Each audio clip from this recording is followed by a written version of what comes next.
so you moved to Gainesville to go to college, and that's where you met the Less Than Jake guys, right? That's correct. How did you meet those guys?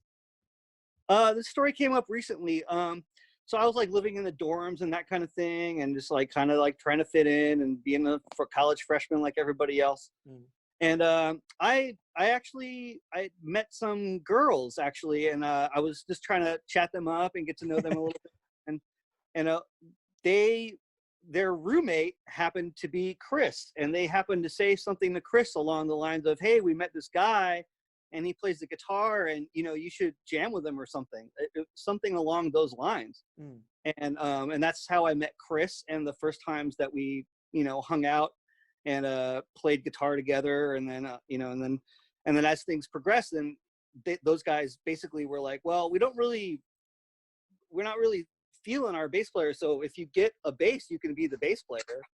And I was like, I'd never played bass before, but I was like, okay, sure. So I bought a $50 bass from a pawn shop, and I've been playing bass ever since. So it's kind of a crazy thing. Yeah. Is it true you got a bass amp as well, but you like wired like a car speaker into the amp or something? Is that right? Man, how did you hear that? I did. I had like a, because I'm from Miami, man. So like all these Miami dudes, everybody had these big like bass systems in their car, and all that stuff was like a thing. So having like a big speaker in a box, those were like a dime a dozen back then. So like I had a couple big speakers in some boxes, and I just used that as my first bass amp, back in the. That's awesome. I guess that kind of ties into your future career as a producer as well.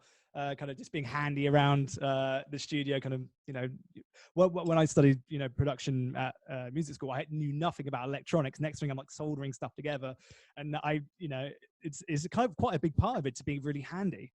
Absolutely. Kind of I think the technical side of studio ownership and like being able to fix your own guitars and your own equipment and stuff like that. I'm really lucky that my grandfather was very versed in electronics, and he build TV sets and back in the day. And I learned how to solder at a very young age, and how to tinker and how to open stuff up and fix things. So yeah, I'm really lucky that like that's kind of part of my skill set, to be honest. And I mean, my studio is like I've never had anybody here to help me wire anything. I've done all the soldering myself, and it's wow. I got a lot of toys, so. And going back to the drone thing, that's a lot of you got to build those things, and there's a lot of very precise soldering that goes on there. So yeah, learn how to solder, kids. It's not a quite the electrician. Yeah. Awesome. Also a quick question. So reading up in Europe, kind of a multi-instrumentalist. So you kind of play a piano, viola, I believe you play as well, and guitar. Do you think kind of learning these other instruments kind of influenced the way you approach the bass? Definitely a little bit. Yeah, man. I mean, I took a lot of piano when I was a little kid, piano lessons, and I played the viola like in junior high and the beginnings of high school. So that's kind of a long time ago, but it definitely, not only the skills of actually playing and the performance side of having gigs and recitals and that kind of thing, but just working with the other musicians, like that sort of team group effort, kind of like being in drama where you have that spirit of you're accomplishing something together. And I think I got a lot of that out of taking music in school, more so than like sort of the actual music, if that makes any sense, like the community and the culture of being a performer, Yeah, that's like awesome. that. I got a lot out of that. But as far as the music goes, I think for me personally, like I'm just really lucky that I just hear things in my head and I just pick out things by ear, and a lot of my song ideas and that kind of thing just come super like scarily naturally, where I'm not even really thinking about it. I'm just kind of like flowing it through me in a way, It's weird. That's interesting, because I don't know if you're an Oasis fan, I'm aware of them, but Noel Gallagher has, musical theory wise, doesn't really have a lot. He just says the songs kind of come to me, and I listen to Oasis like, how do you this come to you? Like, is it like a natural instinct? I don't understand. It's like you have this sort of initial conception of an idea, and then as it starts to sort of make sound waves, and as you're playing it for the first time, it just sort of leads you down a path. And if you're in the right headspace, this is how it is for songwriting for me. If you're in the right headspace, you just kind of let that path lead you to whatever the next step in the path that feels right is. And then it's like it comes to a point where you don't question these things anymore. You just go with it, and that's the song. That's what came out. that's what was created. And sometimes you go back and you rehash and you change something. But for me, especially in the last few years, when a song comes, it's a very complete idea.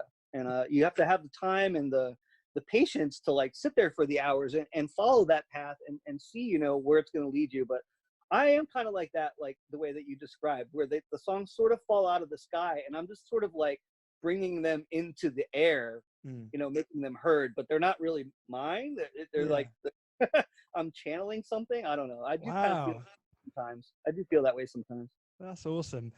Just quickly going to your Stapioki result. So you've got 12. So you're currently in 7th. So that's pretty good going. You know, I was expecting last place, so thanks very much for that. I appreciate the hints too. No, no worries. What can we expect from Less Than Jake in the, I guess, the near future? It's hard to kind of predict at the moment, but yeah, coming up. Well, we are. I'm not sure when you're going to air this, so this might jump the gun a little bit here. Tomorrow night. Oh, tomorrow. Yeah. It's a little jumping the gun on some stuff. Well, we are planning on releasing our full-length record before the end of the year. We're hoping for something in October. The record is called Silver Linings. I can tell you that. Oh, wow. It's yeah, and we are planning on doing some sort of live stream event. That, you know, if you're a fan of the band, you might already have an idea that we probably are going to do something that's not your typical live stream. Okay. So I'm really looking forward to that, and there's been a lot of work done into this idea, and but that should be announced sometime next week. And you know, LessThanJake.com, check out the Facebook and the Instagrams, and like, thanks for following us and all that. And we're really happy to keep getting to come up with ideas and do stuff.